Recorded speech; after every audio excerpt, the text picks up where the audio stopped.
I'm beginning to think our baby isn't mine. Me and my wife of 3 years have a baby girl, she's 2. They're my world, and honestly I've been beating myself up even having these thoughts, but recently I've doubted if she's really my biological daughter.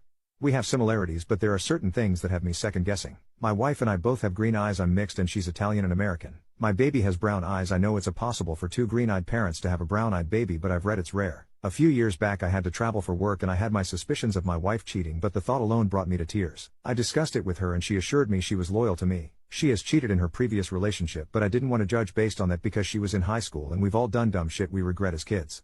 I have discussed my concerns with her, and to say I caused an argument would be an understatement. She got extremely upset and asked me how I could insinuate that she would ever cheat on me or that my baby isn't mine. I've spoken to her in the past about my doubts and she told me she would never cheat. I brought it up again and said I had my doubts but I'll drop it, and apologized. She got very defensive and started crying, saying, "I guess you want a paternity test since you don't believe me." I said no, but after speaking with my family about it I think I may want one just to clear my mind. If she's mine I'll hate myself for ever being doubtful, but if she's not I still haven't thought about the consequences that can bring.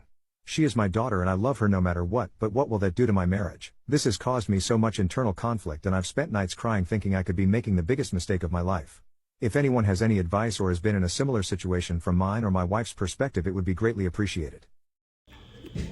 I'll say this, it's a red flag for any woman to say no to a DNA test.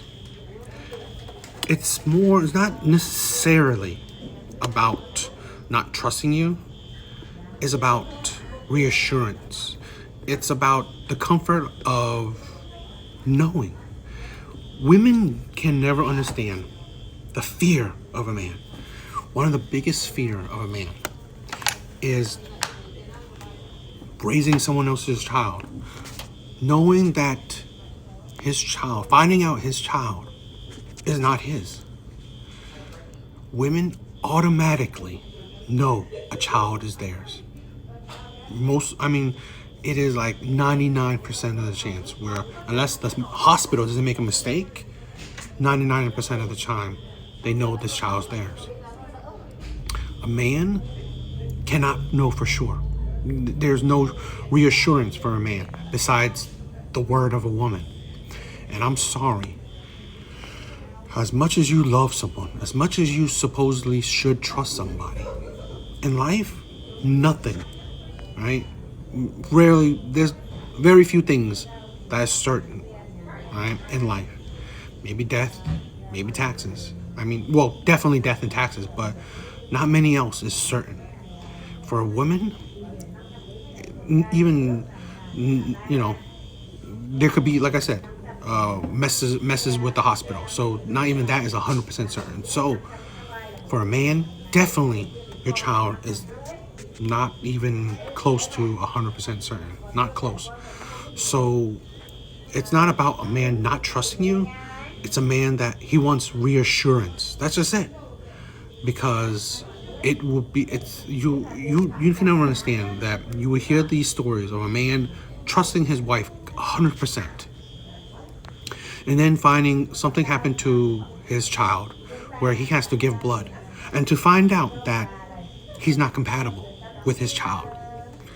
To find out that it is not his child. So he's been raising for years this child that's really not his. Women don't understand those. They cannot comprehend these stories because they don't know how the feeling of it is. Men do, because that is a natural fear of men, of many men, to raise it, to find out years later that this child was never yours. It will mess up a man psychologically.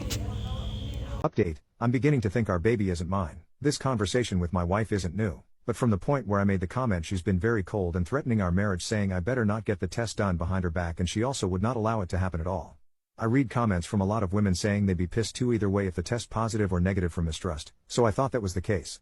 We did have a long conversation this morning. She looked through my phone last night and found the post. That's what sparked the conversation again. She said she was hurt I would keep bringing this up and I should trust her and leave my insecurities behind. It was long conversation. A lot of tears and words were said. I offered marriage counseling and dropped the topic of the DNA test. She refused and said it's ridiculous and doesn't want to involve anyone else in our marriage. I read a lot of comments and stories saying sometimes the guilt will get to them and they'll just confess without needing to do a test. I didn't think that would happen in my case, but it did. She told me that she didn't want this to happen, but she did cheat on me and my daughter is not mine. She said she wanted me to be the father and loved me and thought this would be her best option. She didn't want me to take a test and find out on my own, which I wish she would have come clean way before. I didn't know how to respond but asked who the father was because my mind already is making a million assumptions. She didn't tell me and began crying more, telling me to not hate her and not end the marriage. I didn't say anything again, waiting for an answer. This happened early this morning and I didn't answer until this afternoon. I had to leave for work this morning, so when I came back she had calmed down a bit and was ready to tell me. Her answer was probably the last thing I was expecting. She cried while saying this but said a few years back when I went on a business trip, she slept with my father who she ran into on a night out. I don't believe it. My father passed away in December from colon cancer when he was 45. He did meet my daughter, half-sister, his daughter, but never said anything clearly. She said they both decided it was a dumb mistake, a major understatement, and it'd be best to erase it and play me as being the father. Me and my father never had the best relationship. I grew up with my single mom, but he was present in my life, and when he passed it hurt my family a lot. So hearing this broke me. I am currently staying with my brother. I haven't spoken about what I've learned with anyone, even him. I don't think I've fully processed, so coming here to write this felt like a good place to get my thoughts out. I didn't say anything after she told me that and just left after she finished explaining. I don't know where I even go from here. I don't want to abandon my child while she's technically my half-sister, but do need time to process this. I don't think any amount of marriage therapy will fix this, so divorce is my next step. I am going to seek a therapist for myself and help myself so I can be there for my daughter. And look at that. The truth has come out. You could see women always say that, oh, you don't trust me? Huh? Even if you do it, I'm gonna be mad at you if the test is positive. All this gaslighting, which women, God forbid, could ever gaslight a man. Because society always portrays that only men could do it to women. And God forbid, a man just wants reassurance. You can see people in the comment sections of it, people, like she said, her family, other people are saying that you should trust her. You should always trust her. No, why? Even the people that says they love you, you're their soulmate, they want to be with you. People who said that and still have cheated, still have betrayed their partner. And life is about reassurance. It's about your actions proving your word. Okay? It's about just respecting your partner enough to care about their feelings. If your partner feels a certain way and you truly love your partner, you want to reassure your partner. Do whatever you can to reassure them. And in this one, she betrays him completely. Having a child with his father? Insane. This is why people need to hear other people's story, so you can get a wider range of knowledge, so you can expand your peripheral experiences. Gaining other people's experiences actually gives you the wisdom to know what you should do in your own life. You don't have to make mistakes yourself to know what to do, right? I think a wise man is one that sees other people's mistakes and learn from it instead of having to make his own mistakes to learn from it. I think you will be a hurt man from having to make all these mistakes yourself just to learn from them, which is with a lot of people, they just can't fathom, my girlfriend, my wife could never cheat on me, would never cheat on me. My children would 100% always be mine. I cannot imagine she cheated on me and have someone else's child.